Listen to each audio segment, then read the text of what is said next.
sa mga taga-Efeso 4:21 hanggang 22. Napakinggan na ninyo ang aral ni Jesus at natutunan na ninyo ang katotohanan ng nasa Kanya. Iwanan ninyo ang dating pamumuhay, hubarin na ninyo ang dating pagkatao na nasisira dahil sa masamang pagnanasa. Malinaw po ang instruction ni Apostol Pablo sa mga taga-Efeso.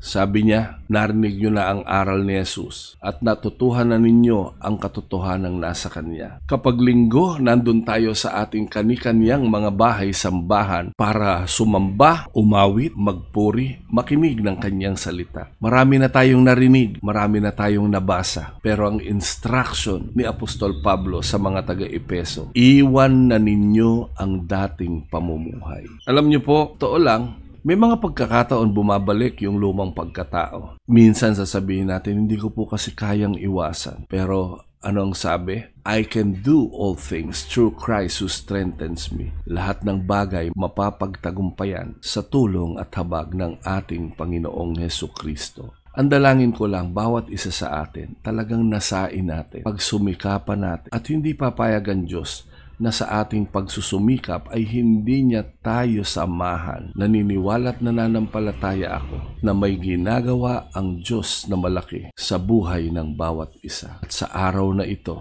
panampalatayanan natin ang Diyos na lumikha sa bawat isa sa atin. Ang Diyos na tumubos sa ating kasalanan ay siya ring Diyos na tutulong sa atin para magtagumpay tayo sa lahat ng ating mga pinagdadaanan, sa lahat ng mga pagsubok, sa lahat ng mga struggles. Patuloy tumingin lang tayo sa Panginoon na manampalataya tayo na kaya nating iwan ang ating dating pamumuhay at kaya nating hubarin ang dating pagkatao. Kapag nangyari yon, unang-una, malulugod ang Panginoon. Pangalawa, magkakaroon ka ng masagana at mapayapang buhay na nagmumula sa ating Panginoon. Dalangin ko lang sa tulong at habag ng Panginoon, baguhin tayo araw-araw hanggang sa Kanyang muling pagbabalik. Pagpalain ng Panginoon ang Kanyang mga salita sa pangalan ni Jesus. Amen.